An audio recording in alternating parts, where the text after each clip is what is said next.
தேனிழந்தூர் அர்-ரஹீமிய்யா Arabic கல்லூரி. உங்கள் ஆண் பிள்ளைகள் 7 ஆண்டுகளில் ஆலிம் பட்டத்துடன் பிகாம், பிபிஏ, பிஏ டிகிரிகளும் பெற்று சிறந்த ஆலிமாக வெளிவர இன்றே தொடர்பு கொள்ளுங்கள். அல்ஹம்துலில்லாஹ் அல்ஹம்துலில்லாஹில் முவஃபிகில் முஈன் வஸ்ஸலாத்து வஸ்ஸலாமு அலா சய்யிதினா முஹம்மதின் ஸாதிகில் அமீன் வ அலா ஆலிஹி வ ஸஹ்பிஹி அஜ்மஈன் வ மன் தபிஅஹும் பி இஹ்சானின் இலா யௌமிddin. அம்மா பஅத். فقد قال الله تعالى في محكم تنزيله وفرقانه المجيد: فأعوذ بالله من الشيطان الرجيم. بسم الله الرحمن الرحيم.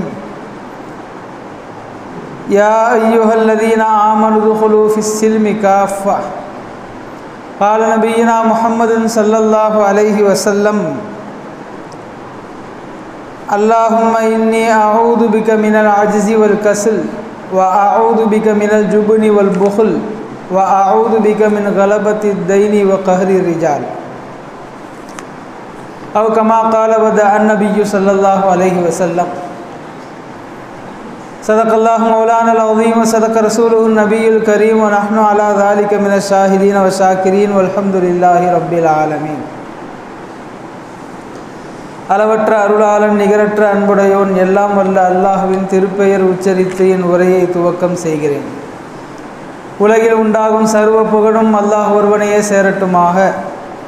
அவனது சாந்தியும் சமாதானமும் கருணையும் ஈடேற்றமும் அகிலத்தின் அருட்கொடையாய் வந்துதித்த அண்ணல் எம்பெருமான் ரசூலுல்லாஹி ஸல்லல்லாஹு அலைஹி வஸல்லம் அன்னவர்கள் மீதும், அன்னாரின் வழி நடந்த உத்தம சத்திய சஹாபாக்கள், தாபிஈன்கள், தபஉ தாபிஈன்கள், நாதாக்கள், நல்லவர்கள், அவுலியாக்கள், இமாம்கள், குறிப்பாக சிறப்பான இச்சபையில் ஒன்று சேர்ந்திருக்கக்கூடிய, மேலும் வரவிருக்கக்கூடிய நம் அனைவர் மீதும், அனைவர் குடும்பத்தார் மீதும் என்றென்றும் நிறைவாக நிலவட்டுமாக. ஆமீன். அன்பிற்கும் இறைநேசத்திற்கும் தகுதியான சகோதரர்களே, ஜமாத்தார்களே, அல்லாஹ்வின் பேருபகாரம் அவனது இல்லத்தில் அமர்ந்து அவனது உத்தரவுகளை பற்றி பேசக்கூடிய, கேட்கக்கூடிய பாக்கியத்தை மீண்டும் ஒரு முறை நமக்கு வழங்கியிருக்கிறான். பேசுகின்ற, கேட்கின்ற விஷயங்களின் பிரகாரம் வாழ்வை அமைத்து கொள்ள வேண்டும் என்பதை ஆரம்ப உபதேசமாக எனக்கும் உங்களுக்கும் கூறி, அல்லாஹ்விடம் நெருக்கத்தை பெற்ற அடியார்களாக மாறுவது எப்படி என்கிற சிந்தனையில் அல்லாஹ் விரும்புகின்ற சில காரியங்களை குறித்து இந்த வாரம் நாம் தெரிந்து கொள்ளவிருக்கிறோம். அன்பிற்குரியவர்களே, அல்லாஹ் நம்மை படைத்து நாம் கேட்காமலேயே நமக்கு ஈமானை கொடுத்து நல்லறங்கள் புரிகின்ற உயர்தர முஃமின்களில் சேர்த்திருக்கிறான். நாம் செய்கின்ற நல்லறங்கள் அல்லாஹ்விடத்தில் முழுமையாக ஏற்றுக்கொள்ளப்பட்டதாக ஆக வேண்டும் என்பதுதான் நம்முடைய சிந்தனை. அந்த அடிப்படையில் நாம் செய்கிற நற்காரியங்களை எல்லாம் அல்லாஹ் ஏற்றுக்கொள்ள வேண்டுமானால் நாம் செய்கிற நற்காரியங்களில் 2 தன்மைகள் இருக்க வேண்டும். முதலாவது, நாம் செய்கிற நற்காரியங்களை பூரணத்துவம் பெற்றதாக நாம் செய்ய வேண்டும். ஏனோ தானோ என்றல்லாமல், கடமைக்கென்றல்லாமல், சோம்பலோடு அல்லாமல் முழு ஈடுபாட்டோடு அந்த அமலை பரிபூர்ணமாக செய்ய வேண்டும் என்பதை அல்லாஹ் விரும்புகிறான். திருக்குர்ஆனின் வசனம் ஒன்று முஃமின்களை அழைத்து இப்படி சொல்கிறது: யா அய்யுஹல்லதீன ஆமனு, ஈமான் கொண்ட விசுவாசிகளே, உதுகுலு ஃபிஸ்ஸில்மி காஃபா, இஸ்லாத்திற்குள் பூரணத்துவத்தோடு நுழைந்து விடுங்கள், பரிபூர்ணமாக முழுமையாக நுழைந்து விடுங்கள் என்று சொல்கிறது. ஈமான் கொண்ட மக்களே என்று அழைக்கிற போதே அவர்கள் முஃமின்கள் தான், முஸ்லிம்கள் தான். ஆனால் அல்லாஹ் ஈமான் கொண்ட மக்களே என்று அழைத்து விட்டு இஸ்லாத்திற்குள் பரிபூர்ணமாக நுழைந்து விடுங்கள் என்று சொல்கிறார். வேறு ஒரு வசனத்தில் யா அய்யுஹல்லதீன ஆமனு ஆமினு, ஈமான் கொண்ட மக்களே ஈமான் கொள்ளுங்கள் என்று அல்லாஹ் சொல்கிறார். இந்த வசனங்களுக்கெல்லாம் தஃப்சீர் செய்யக்கூடிய முஃபஸ்ஸீர்கள் சொல்கிறார்கள், பேரளவிற்கான ஈமான் கொண்ட மக்களும் இருப்பார்கள் என்பதை அல்லாஹ் இதன் மூலம் உணர்த்துகிறார்.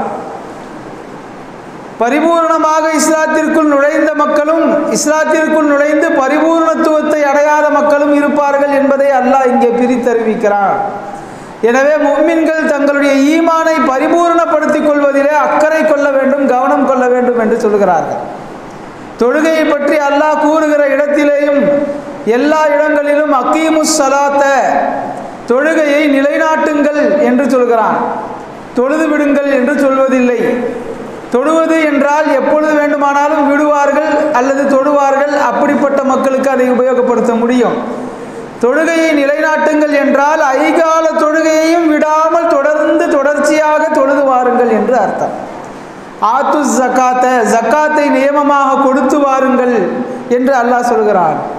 ஹஜ் உம்ராவை பற்றி பேசுகிற இடங்களில் அதிம்முல் ஹஜ்ஜ வல் உம்ரத லில்லாஹ், அல்லாஹ்விற்காக ஹஜ்ஜையும் உம்ராவையும் பரிபூர்ணமாக செய்யுங்கள் என்று சொல்கிறான். ஹஜ்ஜை செய்து விடுங்கள், உம்ராவை செய்து விடுங்கள் என்று அல்லாஹ் சொல்வதில்லை. எனவே நல்லறங்கள் குறித்து எங்கெல்லாம் பேசப்படுகிறதோ எல்லா இடங்களிலும் அந்த அமல்களை செய்யுங்கள் என்பதோடு அமலை பரிபூர்ணமாக செய்யுங்கள் என்கிற அர்த்தம் கொண்ட வாசகங்களையும் அல்லாஹ் இணைத்தே பேசுகிறான். இஸ்லாத்தின் அடிப்படை வேறாக இருக்கக்கூடிய திருக்கலிமாவை ஒருவர் மொழிகிற போது கூட எப்பொழுது அவர் இஸ்லாத்திற்குள் வந்தவராக கருதப்படுவார் என்றால், லா இலாஹ இல்லல்லாஹ் முஹம்மதுர் ரசூலுல்லாஹ் என்கிற திருக்கலிமாவை அதன் உள்ளார்ந்த அர்த்தத்தை புரிந்து உள்ளத்தால் ஏற்றுக்கொண்டு நாவால் மொழிந்தால்தான் அவர் முஸ்லிம். ஒருவர் கலிமா சொல்லிவிட்டார், ஆனால் அதற்குரிய அர்த்தம் தெரியவில்லை என்றால் அவர் முஸ்லிமாக ஆக முடியாது. அல்லது அர்த்தமெல்லாம் தெரியும், பரிபூர்ணமாக உள்ளத்தால் அவர் ஏற்றுக்கொள்ளாமல் நானும் கலிமா சொல்லிக் கொள்கிறேன் என்று சொன்னால் அவர் முஸ்லிமாக ஆக முடியாது. அப்படிப்பட்டவர்களுக்குத்தான் பெருமானார் அவர்கள் வாழ்ந்த காலத்தில் முனாஃபிக்குகள் என்று பெயர் வைத்திருந்தார்கள். இஸ்லாத்தை ஏற்றுக்கொண்டவர்கள், ஆனால் அந்த கொள்கையில் அவ்வளவு பிடிப்பு இல்லாதவர்கள். அல்லாஹ் மட்டுமே இறைவன், பெருமானார் இறுதி தூதர் என்பதிலே சந்தேகமுடையவர்கள். திருக்கலிமாவை சொல்லி இஸ்லாத்திற்குள் வந்தாலும் அவர்கள் பரிபூர்ணமான முஸ்லிம்களுடைய பட்டியலில் இணைவது கிடையாது.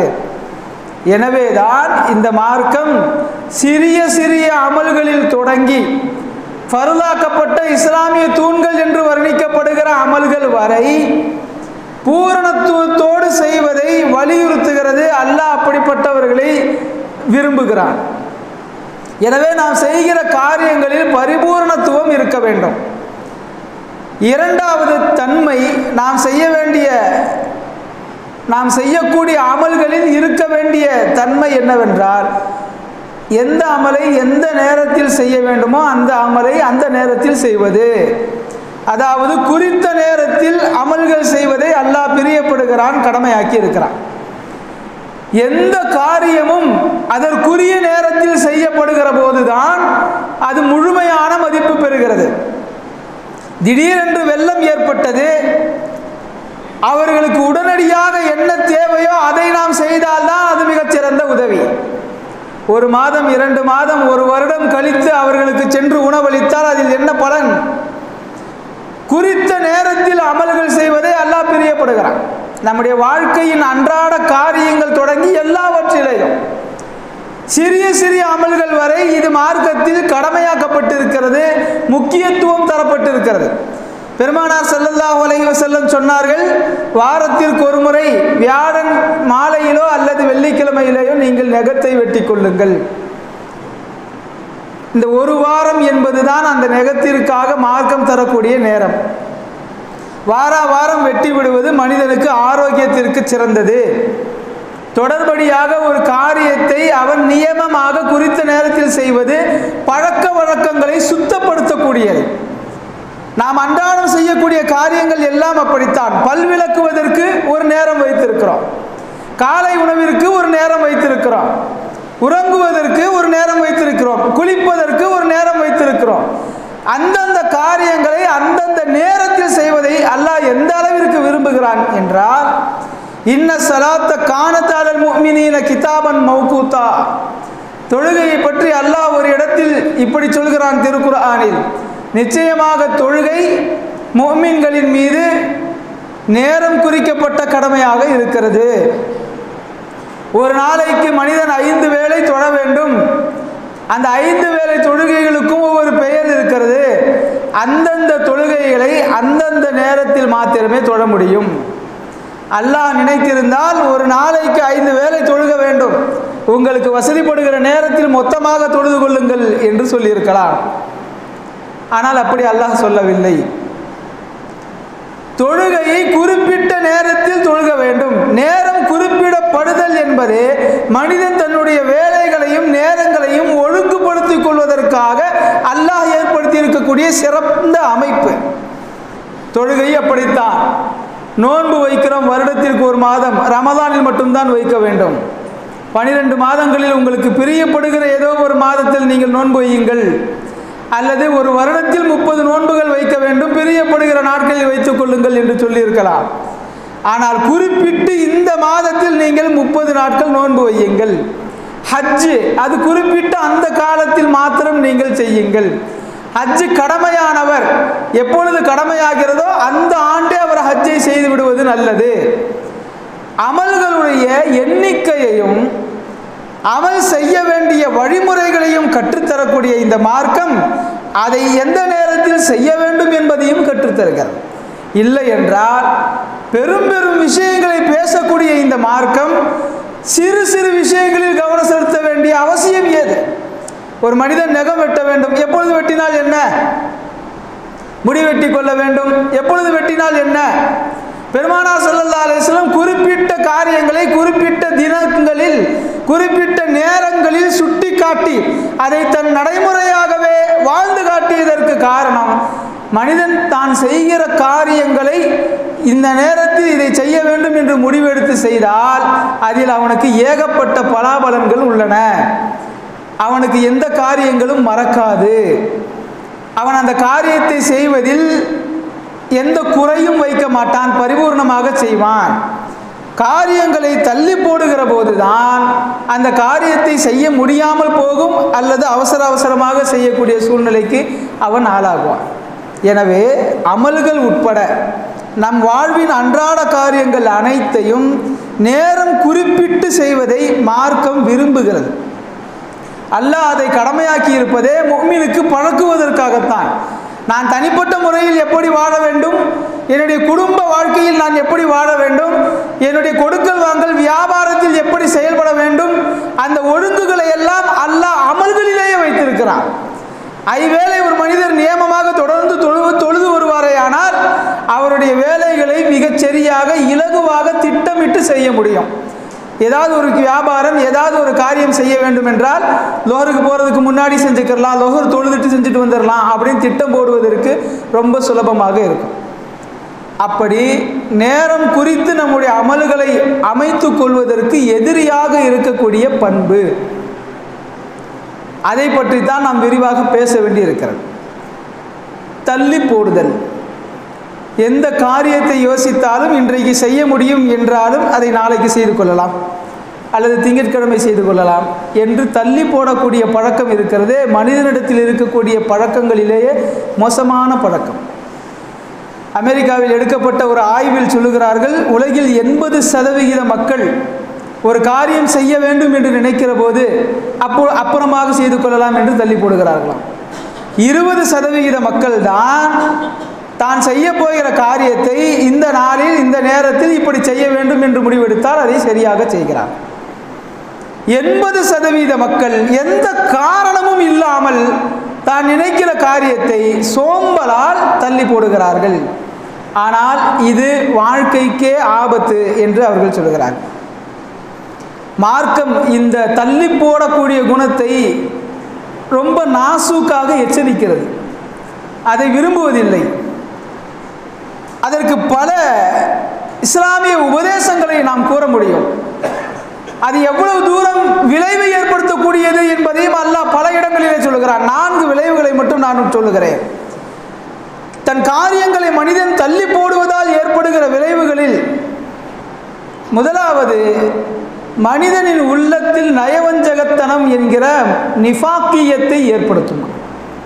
திருக்குர்ஆனிலே அல்லாஹ் சொல்லுகிறான், வலா யஅதூன ஸலாத்த இல்லா வஹும் குஸாலா. முனாஃபிக்குகளை பற்றி இறைவன் பேசுகிற இருவேறு வசனங்கள் வேறு வேறு இடத்தில் வருகிறது.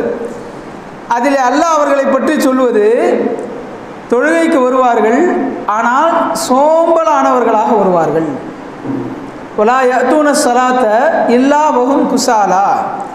சோம்பேறித்தனம் உள்ளவர்களாக அவர்கள் வருவார்கள்.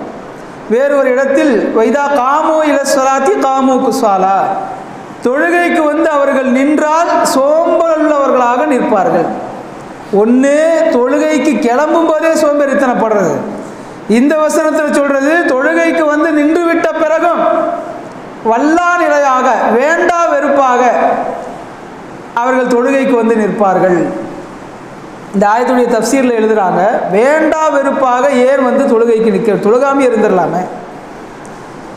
சஹாபாக்களுடைய காலம் எப்படி இருந்தது என்றால், முஸ்லிம்களுக்கு மத்தியிலே முனாஃபிக்குகள் கலந்திருந்த நேரம், யாரேனும் ஒருவர் தொழுகாமல் இருந்தால் கூட அவர் முனாஃபிக் என்று சஹாபாக்கள் கண்டுபிடித்து விடுவார்கள். இப்போ நம்ம காலம் மாதிரி இல்லை. நம்முடைய சமுதாயத்தில் பாதிக்கு பேர் தொழுகாமல் இருப்பாங்க, பாதிக்கு மேலே. ஆனால் அவங்களெல்லாம் நம்ம முனாஃபிக்குன்னு சொல்ல மாட்டோம், முஸ்லீம்கள் தான். ஏதோ பல வேலைகளின் காரணமாக அல்லது தொழுகையினுடைய அருமையை புரியாததின் காரணமாக அவர்கள் தொடாமல் இருக்கிறார்கள். அவர் பாவி என்ற அளவிற்கு தான் நாம் கூற முடியும். அவர் அல்லாஹ்விடத்தில் அவர் சென்று பதில் சொல்லுவார். ஆனால் பெருமானாரின் காலம் எப்படி இருந்தது என்றால், சஹாபாக்கள் 100% தொழுகையாளிகளாக இருந்ததால் முனாஃபிக்குகள் தொழாமல் இருந்தால் நம்மை கண்டுபிடித்து விடுவார்கள் என்ற அச்சத்தில் தொழுகைக்கு வந்தார். வந்தவர்கள் நிம்மதியாக மனமு வந்து தொழவில்லை, வேண்டா வெறுப்பாக தொழுதார்கள். அதைத்தான் திருக்குர்ஆனிலே அல்லாஹ் சொல்கிறான். அவங்கள பற்றி சொல்லிட்டு, யார் தொழுகைக்கு சோம்பல் கொள்கிறாரோ, நாளையிலிருந்து தொழுது கொள்ளலாம் என்று நினைக்கிறாரோ, அல்லது 40 வயதை கடந்த பிறகு தொழுகலாம் என்று நினைக்கிறாரோ, அல்லது ரிட்டையர்ட் ஆனதுக்கு அப்புறம் தொழுகலாம் என்று நினைக்கிறாரோ, இதுவெல்லாம் சோம்பலின் பல வகைகளில் வருகிறது. அந்த சோம்பல் தன்மை உள்ளத்தில் நிஃபாக்கியத் என்கிற நயவஞ்சகத்தனத்தை ஏற்படுத்தி கொடுக்கும். இது ஒரு விளைவு. இரண்டாவது, தள்ளி போடக்கூடிய குணம் இருப்பவர் தான் நினைக்கிற காரியத்தை செய்ய முடியாமல் போகும். அவர் வாழ்க்கையில் சுமை அதிகரிக்கும். இன்றைக்கு செய்ய வேண்டிய வேலையை நாளைக்கு தள்ளி போட்டார். நாளைக்கு இந்த வேலையை செய்துவிட்டால் பரவாயில்லை, ஒரு வேலை செய்யவில்லை என்றால் நாளைக்கான வேலையும் இன்றைக்கு விட்ட வேலையும் சேர்ந்து நாளை மறுநாளில் அது சுமையாக மாறும். ஒரு நாள் தள்ளி போட்டாலும் அடுத்த நாளுக்கான வேலை பாதிக்கும். கொஞ்சம் கொஞ்சமாக இந்த சோம்பேறித்தனம் அதிகரிக்குமானால், தள்ளி போடக்கூடிய குணம் அவரிடத்தில் தரிபட்டு விடுமானால், ஒரு கட்டத்தில் தான் செய்ய முடியாத அளவிற்கு பணிச்சுமைகளை வைத்திருப்பார். அவருடைய உடலும் ஒத்துழைக்காது, மனதும் ஒத்துழைக்காது. அதற்கு ஒரு உதாரணத்தை அல்லாஹ் திருக்குர்ஆனில் மிக அழகாக சொல்கிறான். ஒரு நாள் வரும், மனிதர்கள் எல்லோரும் மௌத்தாகுவது போல மனிதனுக்கு மௌத் வரும். ஒவ்வொரு மனிதனும் மௌத்தாகிற நேரத்தில் சொல்லுகிற வாசகம், ஃபயகூலு ரப்பி லவ்லா அஹர்தனி இலா அஜலின் கரீப், யா அல்லாஹ், எனக்கு ஒரே ஒரு நெருக்கமான நேரத்தை மட்டும் எனக்கு நீ தருவாயானால், ஃபஅஸ்ஸத்தக வ அகும் மினஸ் சாலிஹீன், நான் நிறைய தான தர்மங்கள் செய்து உன்னுடைய வாக்குகளை உண்மைப்படுத்தி நல்லவர்களில் சேர்ந்தவனாக ஆகிவிடுவேனே என்று கெஞ்சுவான். எப்போது? தொண்டை குழிக்குள் ரூஹு வந்த பிறகு கெஞ்சுவான். அதற்கு பிறகு அவருக்கு சில வினாடிகள் தான் பாக்கி இருக்கும். எந்த வாய்ப்பும் தரப்படாது என்று அல்லாஹ் சொல்லுகிறான். இவர் யார் என்று தஃசீரிலே விரிவாக பேசுகிற போது, நல்ல காரியங்கள் செய்வதற்கு அவகாசம் இருந்தும் நாளை செய்து கொள்ளலாம், அடுத்த மாதம் செய்து கொள்ளலாம், இன்னும் வயது இருக்கிறது பிறகு செய்து கொள்ளலாம் என்று யார் தள்ளி போடுவார்களோ அவர்கள் மௌத்து நேரத்தில் இந்த கவலையை அனுபவிக்க வேண்டியது வரும். மூன்றாவது விளைவு, அவர் எவ்வளவு நல்ல அமல் செய்தவராக இருந்தாலும் அல்லாஹ்விடத்தில் கபூலியத் என்கிற அமல்கள் ஏற்கப்பட்ட அடியாராக இல்லாமல் அமல்கள் வீணானவராக நரகத்திற்குள் நுழைவார். ஃபவைலுல் லில் முஸல்லீன், தொழுகையாளிகளுக்கு நாசம் உண்டாகட்டும், அவர்களும் நரகத்திற்கு போகட்டும் என்று அல்லாஹ் சொல்லிவிட்டு, அல்லதீன ஹும் அன் ஸலாத்திஹிம் சாஹூன், அவர்கள் தங்களுடைய தொழுகைகளில் கவனமற்றவர்களாக பொடுபோக்கானவர்களாக இருந்தார்கள். ஒரு தொழுகையாளி தான் தொழ ஆரம்பித்த காலகட்டம் எந்த வயதாக வேண்டுமானாலும் இருக்கட்டும், ஆரம்பித்த காலகட்டத்தில் எவ்வளவு கவனமும் அக்கறையும் ஈடுபாடும் கொண்டு தொழுகிறாரோ அதைவிட அடுத்தடுத்த தொழுகைகளில் அடுத்தடுத்த வாரங்களில் அவருடைய ஈமான், அவருடைய உள்ளச்சம், அவருடைய தொழுகை மீதான அதீத ஆர்வம், தொழுகையுடைய சுவை இதுவெல்லாம் அதிகரித்து கொண்டே போக வேண்டும். ஆரம்பத்தில் அப்படி இருந்தால் பிரச்சனை இல்லை. எல்லா கலைகளிலேயுமே ஆரம்பம் என்பது அனுபவமற்றதாக இருப்பதால் சுமாராகத்தான் இருக்கும். ஆனால் பல ஆண்டுகள் தொழுததற்கு பிறகும் தொழுகையில் அவருக்கு ருசி தெரியவில்லை, வழமை போல வருகிறார், தொழுகிறார், செல்கிறார் என்றால் அதைத்தான் அல்லாஹ் இங்கே குறிப்பிடுகிறான் என்று முஃபஸ்ஸிர்கள் சொல்லுகிறார். அதாவது நல்ல முறையில் தொழுகணும், நிறைய மசாலாக்கள் தெரிந்து தொழுகணும், நிறைய சூறாக்கள் மனப்பாடம் பண்ணி தொழுகணும், அர்த்தங்கள் புரிந்து தொழுகணும். இதெல்லாம் எல்லாருக்குமே இருக்கும். ஆனால் கற்றுக்கிறலாம், அப்புறம் தெரிஞ்சுக்கிறலாம். சில மசாயில்கள் அசர்த்துமார் இடத்துல கேட்க வேண்டும் என்று தோன்றினாலும் கூட சரி கேட்டுக்கலாம், இன்னைக்கு கேட்டுக்கலாம், நாளைக்கு கேட்டுக்கலான்னு தள்ளி போட்டுக்கிட்டே இருப்போம். இதைத்தான் ஆபத்தான பொடுபோக்கு என்று முஃபஸ்ஸிர்கள் நமக்கு சொல்லுகிறார். இப்படிப்பட்ட பின்விளைவுகள் எல்லாம் நம்முடைய கடமைகளை தள்ளி போடுவதால் நடக்கக்கூடியது. ஒரு மனிதர் நன்றாக நடக்கக்கூடிய பலமுள்ள வாலிபராக இருக்கிற போதே அவர் தொழுகையை ஆரம்பித்து விட்டார் என்றால் அவருடைய இளமை காலம் தொடங்கியது முதல் அவர் தொழுதுவராக கருதப்படுவார். இளமை காலம் முடிந்து 40 வயதை கடந்து முதுமையின் துவக்கத்தில் ஒருவர் தொழுகையை எடுக்கிறார் என்றால் அவர் இளமை காலம் முழுவதையும் தொழுகைக்காக பயன்படுத்தாதவர் என்கிற பட்டியலிலே வந்து விடுகிறார். சில பேர் நிறைய கடனானதற்கு பிறகு தொழ ஆரம்பிப்பார்கள். சில பேர் பலகீனம் வந்ததற்கு பிறகு தொழ ஆரம்பிப்பார்கள். சில பேர் தங்களுடைய வேலைகள் கடமைகள் எல்லாம் முடிந்து விட்டதற்கு பிறகு தொழ ஆரம்பிப்பார்கள். சூஃபியாக்கள் சொல்லுகிறார்கள், நம்முடைய வேலை, நம்முடைய சிரமம், நம்முடைய பலம் இவையெல்லாம் இருப்பதோடு யார் தொழுகையை எடுத்து தொழ ஆரம்பித்து விட்டார்களோ அவர்களுடைய தொழுகை தான் அல்லாஹ்விற்கு தேவையே ஒழிய என்னுடைய கடமையெல்லாம் முடிந்ததற்கு பிறகு, என்னுடைய வசதி வாய்ப்பெல்லாம் குறைந்து விட்ட பிறகு நான் தொழுதால் அது சுயநல தொழுகை என்று சொல்லுகிறார். நாம் வாழ்க்கையில் வாழுகிற தொழுகை அல்லாஹ் கடமையாக்கி விட்டான் எனவே தொழுகிறேன் என்று இருக்கக்கூடாது. எனக்கு பல தேவைகள் இருக்கின்றன அதனால் கேட்கிறேன் தொழுகிறேன் அப்படி இருக்கக்கூடாது. என் ரப்பு என்னை படைத்தான் அதற்காக நான் தொழுகிறேன் என்று நாம் நிய்யத் வைத்து செய்தால் நாம் பின்னால் எதிர்பார்க்கிற எல்லாமே கிடைச்சிடும். அல்லாஹ்வுடைய அடியார்களிடத்தில் எதிர்பார்க்கிற உயர்ந்த லட்சியமே அதுதான்.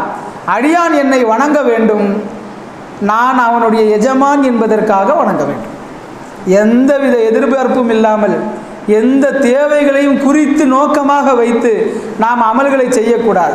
இந்த பண்புகள் எல்லாம் சேர்ந்தால் நாம் தொழுகை எடுக்க வேண்டிய காலத்தை தள்ளி போட மாட்டோம். தொழுகையை எடுத்துவிட்ட பிறகும் அதை ருசிகரமாக மாற்றுவதற்குண்டான முயற்சிகளை தள்ளி போட மாட்டோம். எப்போதுமே இந்த தள்ளி போடுதல் என்பது ஆபத்தான ஒன்று என்று நாம் சொன்னோம். ஷரியத்தை கடந்து, இஸ்லாமிய அறிஞர்களை கடந்து உலகில் வாழ்ந்த எல்லா சமய அறிஞர்களும், எல்லா காலத்தில் வாழ்ந்த அறிஞர்களும் ஒரு விஷயத்தில் மக்களை தொடர்ந்து கவனப்படுத்தி கொண்டே இருந்தார்கள் என்றால் அது இந்த தள்ளி போடுதல் என்ற குணம் வந்துவிடக்கூடாது என்பதற்குத்தான். உருதுவிலே சொல்வார்கள், ஆஜ் கா காம் கல்பர் நடால். இங்கிலீஷில் கூட உண்டு, டைம் அண்ட் டைட் நான் ஃபார் வெயிட் என்று சொல்வார்கள். எல்லா மொழிகளிலேயுமே அரபியில் அத்தஹரு அஸ்மனு மின தஹப், தங்கத்தை விட உங்களுடைய நேர காலம் என்பது மதிப்பு வாய்ந்தது என்று சொல்வார்கள். எல்லா மொழிகளிலேயுமே தள்ளி போடாமல் நம்முடைய நேரத்தை பயன்படுத்துவது குறித்து நிறைய உபதேசப்படுத்தி இருக்கிறோம். அறிஞர்கள் சொல்லி இருக்கிறார்கள். அதில் உச்சகட்டமாக பெருமானார் ஸல்லல்லாஹு அலைஹி வஸல்லம் மட்டும்தான் இந்த தள்ளி போடக்கூடிய சோம்பேறித்தனம் இதிலிருந்து பாதுகாப்பே தேடினார்கள் அல்லாஹ்விடத்தில்.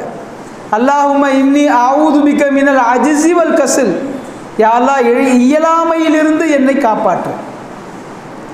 இரண்டாவது, சோம்பலிலிருந்து என்னை காப்பாற்று. வ அஊது பிக மினல் ஜுப்னி வல் புகுல், கோழைத்தனத்திலிருந்து என்னை காப்பாற்று. கஞ்சத்தனத்திலிருந்து என்னை காப்பாற்று. வ அஊது பிக மின் கலபத்தித் தைன் வ கஹரி ரிஜால், கடன் மிகைத்து விடுவதை விட்டும் என்னை காப்பாற்று. மற்ற ஆண்கள் என்னை அடக்குவதை விட்டும் என்னை காப்பாற்று. பெருமானார் ஸல்லல்லாஹு அலைஹி வஸல்லம் அன்றாடம் கிட்டத்தட்ட 30க்கும் மேற்பட்ட குணங்கள் குணங்களிலே இருந்து அல்லாஹ்விடத்திலே பாதுகாப்பு கேட்டுக்கொண்டே இருந்தார்கள் என்பதை பல்வேறு நபிமொழிகளை இணைத்து பார்க்கிற போது நமக்கு கிடைக்கிறது. அதில் தொடர்ந்து நியமமாக கேட்ட பாதுகாப்பு கேட்ட குணங்களில் இரண்டாவது இடத்தில் இருக்கிறது இந்த சோம்பேறித்தனம். மனிதன் தான் நினைத்தால் சுறுசுறுப்பாக இருக்க முடியும், தான் நினைத்தால் சோம்பேறியாக வாழவும் முடியும்.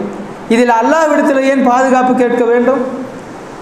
அஸ்ஸயு மின்னா, முயற்சி நம்மிடத்திலிருந்து, வல் இத்மாமு மினல்லா, அதை பரிபூர்ணப்படுத்தி கொடுப்பது அல்லாஹ்வின் கையில் உள்ளது என்றார்கள் பெருமானார் ஸல்லல்லாஹு அலைஹி வஸல்லம்.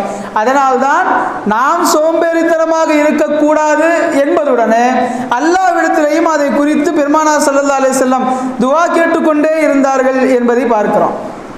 அபூ ஹுரைரா ரலியல்லாஹு அன்ஹு அவர்கள் அறிவிக்கக்கூடிய ஒரு ஹதீஸ் புகாரி ஷெரீஃபில் இடம்பெற்றிருக்கிறது. ரொம்ப அழகான ஹதீஸ்.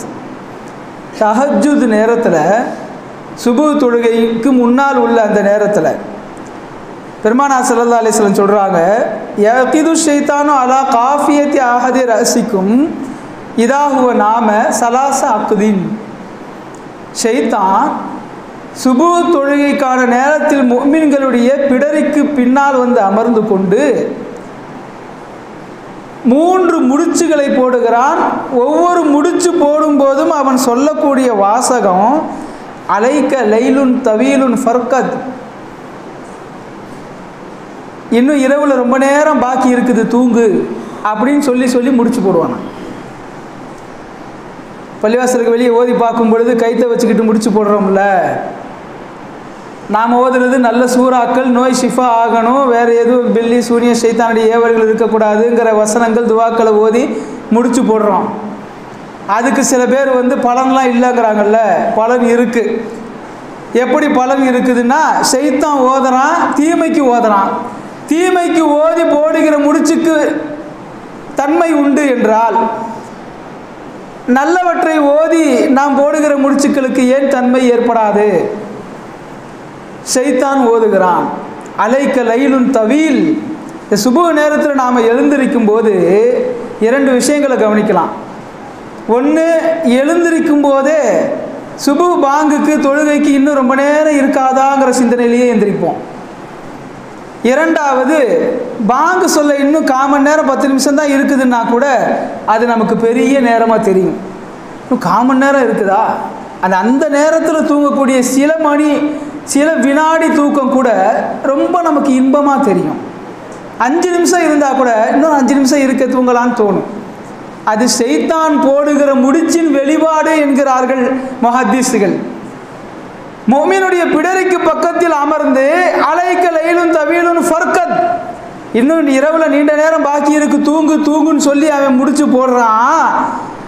நல்ல முஃமினாக இருப்பவர் இனிஸ்தைகல ஃபதக்கரல்லாஹ இன் ஹல்லத் உக்தத்துன், நல்ல முஃமினாக இருப்பவர் எழுந்து அல்லாஹ்வை நினைவு கூர்ந்து, அதாவது தூக்கத்திலிருந்து எந்திரிச்ச உடனே ஓதுற துவாவை ஓதிட்டார்னா ஒரு முடிச்சு அவிழ்ந்து விடுகிறது. அதற்கு பிறகு இதா தவல்ல இன் ஹல்லத் உக்தத்துன், போய் ஒது செய்து விட்டார் என்றால் ஒரு முடிச்சு அவிழ்ந்து விடுகிறது. மூன்றாவது ஃபைன் சல்லா இன் ஹல்லத் உக்தத்துன், போய் ஃபஜ்ர் தொழுதுட்டார்னா 3வது முடிச்சு அவிழ்ந்துருது. இது பெருமானார் ஸல்லல்லாஹு அலைஹி வஸல்லம் சொல்லக்கூடிய நபிமொழி. புகாரி முஸ்லீம்லையும் இருக்கக்கூடிய தரமான நபிமொழி. சரி, இப்போ இப்படி செஞ்சுட்டாரு. ஒருத்தர் எந்திரிச்சாரு, துவா ஓதினாரு, ஒது செஞ்சாரு, தொழுகிறாரு.